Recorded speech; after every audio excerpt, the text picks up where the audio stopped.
This testimony isn't just another story. It's one of those rare journeys that shakes the very foundation of what you believe and makes you question everything you thought you knew. Beloved, lean in and watch closely.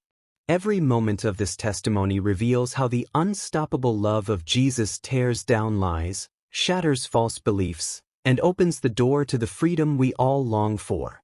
My name is Amira Castillo, and I grew up in a quiet village in Costa Rica where everyone in my neighborhood followed my father's teachings. He was the imam of our small mosque, a man respected by many and feared by some. From the time I was little, I was taught to pray 5 times a day, memorize verses, and never question our faith. I tried my best to please my father and make him proud. Our home was always filled with people coming to ask my father for prayers, advice, or blessings. I would sit by the door and listen quietly, sometimes wondering if God ever listened back to us. I never said that aloud, because doubt was not allowed in our home. My mother would smile gently at me and say, "Just believe, Amira." So I did, or at least I tried. One morning when I was 10, something strange happened. I woke up before dawn and felt a warmth in my room, soft like sunlight, even though it was still dark. I thought maybe the lamp was on, but it wasn't. I sat up and felt peace I couldn't explain. It was as if someone invisible was near me, calm and kind, watching over me. I didn't see anyone, but deep inside, I knew something, or someone, was there. That day, everything felt different. When I went to school, I found myself smiling at people I usually ignored. Even the girl who always teased me about my hijab didn't make me angry. I didn't understand why, but I felt lighter, like my heart had been washed clean. When I got home, I told my mother about the strange light in my room. She frowned and said it might have been a dream. But I wasn't sure. That night, when I lay down again, I whispered, "Whoever you are, thank you." I didn't know it then, but that was the beginning of my journey, the morning that would one day change my whole family, my father, and even our village. Days passed, but the feeling inside me stayed. It wasn't just peace, it was as if a gentle voice had moved into my heart. Not a loud or scary voice, but a whisper that seemed to guide me. When I got angry or afraid, it reminded me to be kind, to forgive, and to pray not out of fear, but out of love. One afternoon after school, I sat by the mango tree behind our house reading my Arabic lessons. Suddenly, I felt that same warm presence again. My heart began to beat faster, but not from fear. I felt a quiet nudge, as if someone was saying, "Look beyond the words." I didn't understand what that meant, but it stayed in my mind. That evening, my father came home tired. He had been at the mosque all day teaching. I wanted to tell him about what I felt, but I was afraid he would think I was being foolish. So I just smiled and helped my mother prepare his food. Later that night, when everyone was asleep, I knelt beside my bed and whispered to the unseen presence again. "Are you Allah?" I asked softly. "Why do you make me feel so loved?" I didn't hear an answer, but I suddenly remembered a story my teacher once mentioned, about a man named Isa, who healed the sick and brought peace wherever he went. Some said he was a prophet, others said he was more. As I thought of him, tears filled my eyes, and that same warmth surrounded me again. Over the next weeks, I started dreaming of a man whose face I could never fully see, but who carried light wherever he walked. Each time, I woke up with a peace too strong to describe. Once, I dreamed that he touched my shoulder and let me know that he loved me and had chosen me to show love to others, even when they would not understand. I didn't tell anyone. Not my friends, not even my mother. But deep inside, I began to change. I wanted to help others, to share kindness without expecting anything back. The whisper in my heart grew stronger each day, and it made me want to know who Isa truly was. From that time on, I couldn't stop thinking about Isa, the man of peace in my dreams. Who was he really? Was he just a prophet, or was there more to him? I wanted to know, but I had to be careful. In our town, asking too many questions about other faiths could cause trouble, especially for someone like me, the imam's daughter. One afternoon, after school, I went to the small public library near the market. My father hardly went there, so it felt safe. I looked around the shelves until I found a section marked Religiones del Mundo. My hands shook as I pulled out a small Spanish Bible. It was old and torn, but as I opened it, I felt the same warmth I had felt during my dreams. I whispered, "Please, let me understand." I began reading slowly from the book of Luke. The stories about Jesus touched my heart deeply. He healed people others rejected. He forgave those who hurt him. And he spoke of loving enemies, blessing those who curse you. It was so different from the fear I had grown up with. Each page made my heart burn, like light was entering the deepest parts of me. When I read about his death and resurrection, I cried quietly in that corner of the library. Something inside me whispered again, letting me know that this was true, that he really did rise again. And in that moment, I felt the whisper say that he loved me too. After that day, I started visiting the library every week, hiding the Bible inside my school bag.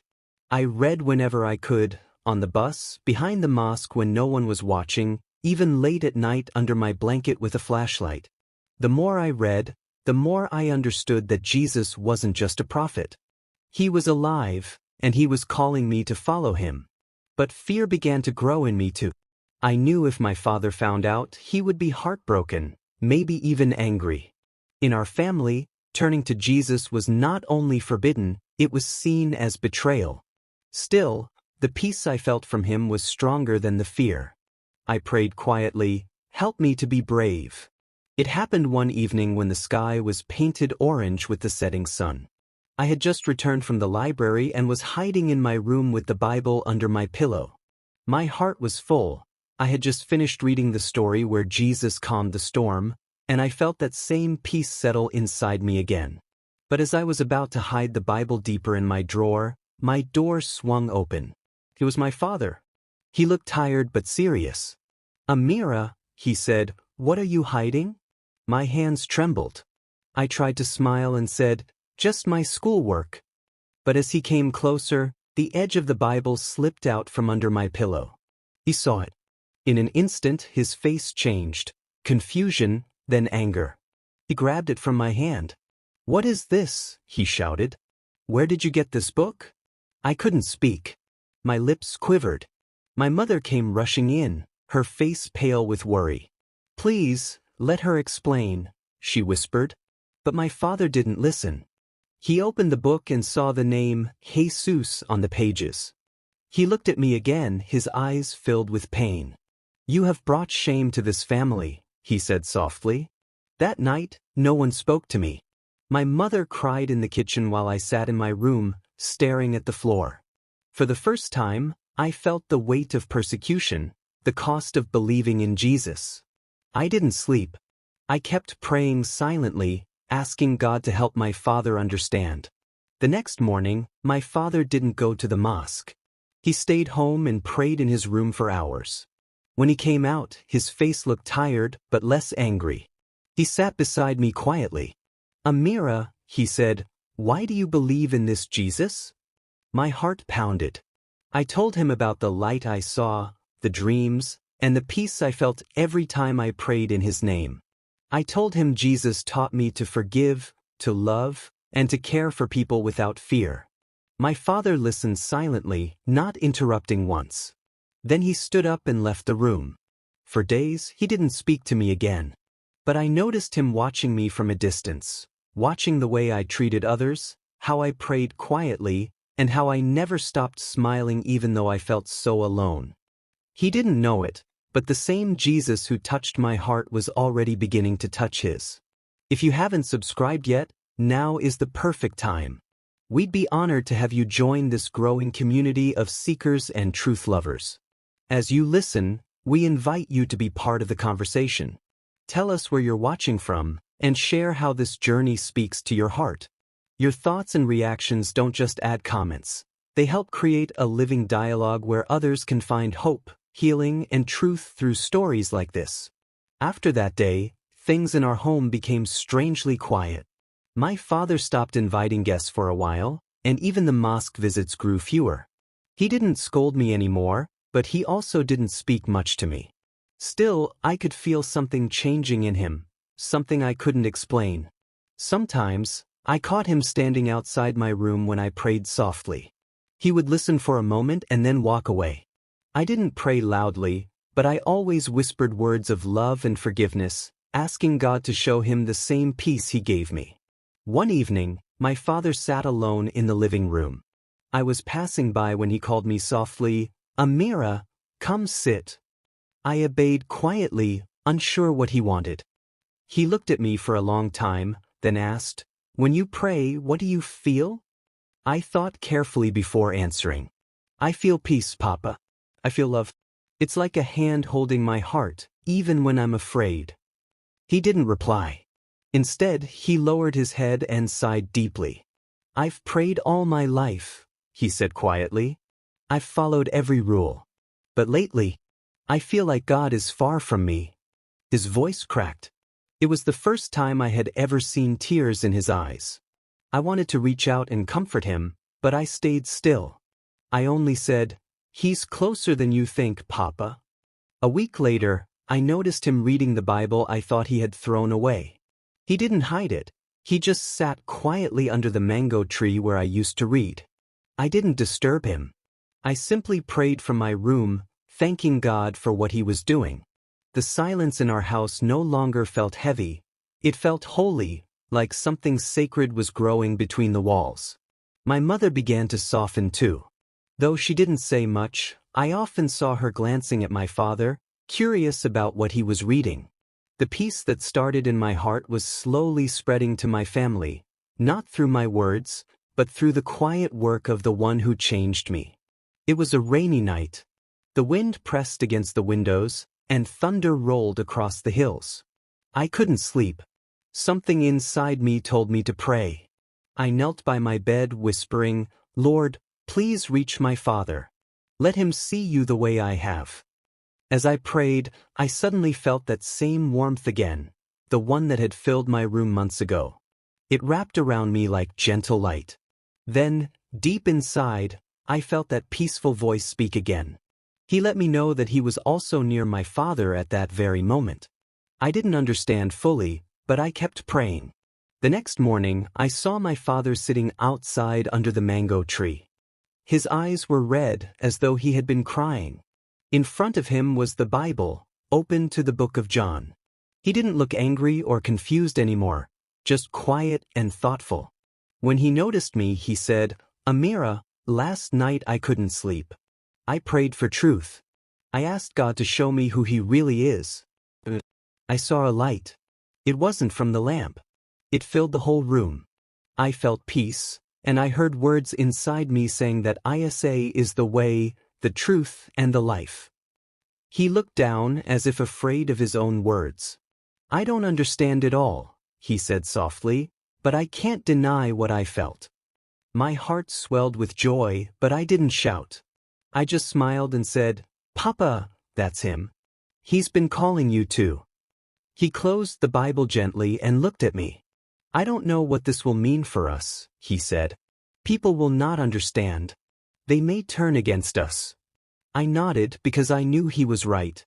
But I also knew that the same Jesus who gave us peace would give us courage. That evening he gathered our family together. My mother sat close, holding her scarf tightly, and my younger brothers looked curious. My father spoke with calm strength I had never seen before. He said he had found the truth and that from now on, our family would follow Jesus, the one who brings true peace. There was silence at first. Then my mother began to cry, not from anger, but from relief.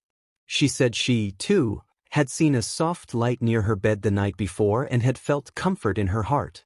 My brothers, though confused, sat quietly as my father prayed for us for the first time, not in the way we used to, but simply from his heart. That night, our house became something new.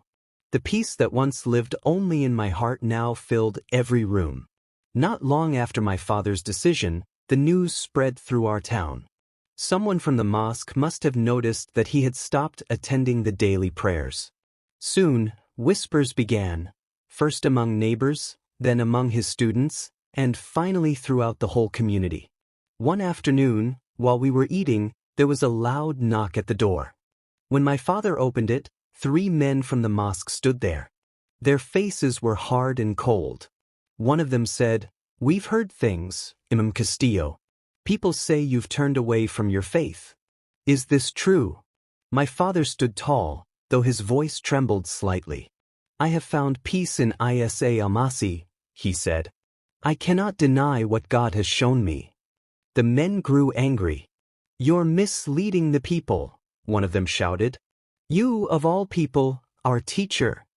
They warned him to repent or leave the town. My mother held my brothers close, and I stood frozen behind the door. When they left, the house fell silent. My father looked weary but peaceful. "We will not fight them," he said. "We will love them. We will pray for them." The days that followed were difficult. Some neighbors stopped greeting us. Others threw stones at our gate at night. The market sellers refused to sell us food. Yet, my father never raised his voice or cursed them. Instead, he visited some of them quietly, helping when they were sick or bringing food when their children were hungry. At first, they turned him away. But slowly, something began to change. One of the men whose wife had fallen ill came to our house for help because no one else would go near them. My father prayed with him gently, and not long after, the woman recovered. Word spread quietly that the fallen imam had prayed in the name of Jesus and someone got healed. More people began to visit us secretly, asking my father about the peace he spoke of. He never argued. He only shared his story and what Jesus had done for him. I often sat beside him, listening as he spoke with calm love to those who once hated him. The same community that had turned against us slowly began to see something different. Not religion, but a living peace they couldn't explain. Our suffering became our witness. The storm that tried to destroy us became the very wind that carried the message of Jesus to others. Months passed, and our lives slowly began to bloom again, not with comfort, but with quiet strength. The people who once avoided us started coming in secret to listen to my father speak about Jesus. He no longer stood at the mosque's pulpit. Instead, he sat under our old mango tree with a small Bible in his hand, sharing stories about forgiveness, love, and peace. At first, only 2 or 3 came, mostly those who were curious. But as time went on, more began to gather. Some came at night to avoid being seen. Others brought their children, saying they wanted them to hear words that gave hope. My mother would serve them tea, and I would sing softly the songs I learned from reading the Psalms. I watched my father, the same man who once taught with fear, now teaching with kindness and humility. He didn't try to prove anyone wrong. He simply told them how Jesus had changed his heart. I saw hardened men wipe tears from their faces, and women who had once mocked us now bow their heads in prayer. One evening, as the sun was setting, our yard was filled with people. My father shared about the love that Jesus gives freely, love that forgives even enemies. When he finished speaking, silence covered the crowd. Then, one by one, people began to whisper prayers of their own. It was then I felt that same warmth again, stronger than ever before. It was as if the light that had filled my room months ago now filled the entire yard. I didn't see anything with my eyes, but I knew Jesus was there among us, smiling, comforting, drawing hearts to him. Whether this testimony speaks to your own struggles, offers hope for someone you know, or simply moves you in some way, your voice matters.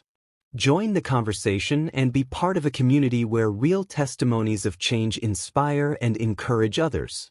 Your reactions and comments help create a meaningful dialogue around life-changing experiences like these. That night, my father told us that the love of God was never meant to be hidden. The same Jesus who met us in secret, he said, is now calling others into his light. The next morning, we woke to find even more people waiting at our gate. Farmers, merchants, mothers, all asking to know more about the peace they had heard in my father's words. Our small home became a place of prayer and worship. And though we still faced threats from a few who were angry, The joy that grew among us was stronger than the fear. The light that began in a little girl's room had now spread to the whole village, shining quietly, changing hearts one by one. As more people came to hear my father speak, our home could no longer hold them all. The mango tree that once shaded a few of us now had dozens gathered beneath it every week. My father never called it a church, but that's what it had become, a gathering of hearts that had found peace in Jesus. Soon, people from nearby towns began to visit, because we lived in a Christian-dominated area. Some had heard about the former imam who now taught about forgiveness and love through Christ. Others came simply to see if the rumors were true. They would sit quietly as my father shared our story, how light entered our home and changed everything. One day, a family from a town 2 hours away came to see us. The father said he had been one of my father's students years ago and that he had always respected him. "If you, my teacher, have found truth in Jesus," he said softly, "then I want to know him too." Tears filled my father's eyes as he prayed with them.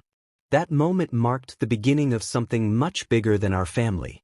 Little by little, small groups began to form in other towns, people who wanted to read the Bible, to pray, and to learn how to live in peace. The change wasn't easy. Some of my father's old friends turned away completely. Once, when he went to a nearby town to speak, a few men threw stones at him. He came home with a cut on his forehead but a smile on his face. "Don't be sad, Amira," he said gently. "Even when people hurt us, we will keep loving them. That's how Jesus wins hearts." His words stayed with me. They taught me that courage isn't about fighting back. It's about standing firm in love when the world pushes against you.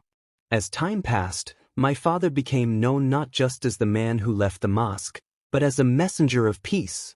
My mother began to teach women how to pray and forgive. I helped with the children, teaching them stories from the Bible in simple words. Sometimes I sat under the tree at sunset and thought about how it all began, with a little light in my room and a whisper in my heart. I realized that God often starts big things in small, quiet ways. We didn't plan to change the world, but Jesus did something beautiful through our pain. Our story became a bridge for others to find the same love that found us. Now, years have passed since that first morning when the light entered my room. I am no longer the small, frightened girl who hid a Bible under her pillow. I have grown, and with me has grown a deeper understanding of what it means to follow Jesus. But I have also learned that walking with Jesus is not always easy. There are moments of pain, rejection, and loneliness. There were times when I asked why people hated us for simply choosing peace. Yet, in every moment of sorrow, I felt his hand near me, steady, warm, and unshaken. He never left us. To every believer who reads or hears my story, I want to say this: do not be afraid to stand firm in your faith even when others don't understand. Courage in persecution is not shouting louder than others. It's loving when others hate, forgiving when others wound you, and trusting God when the path ahead seems dark.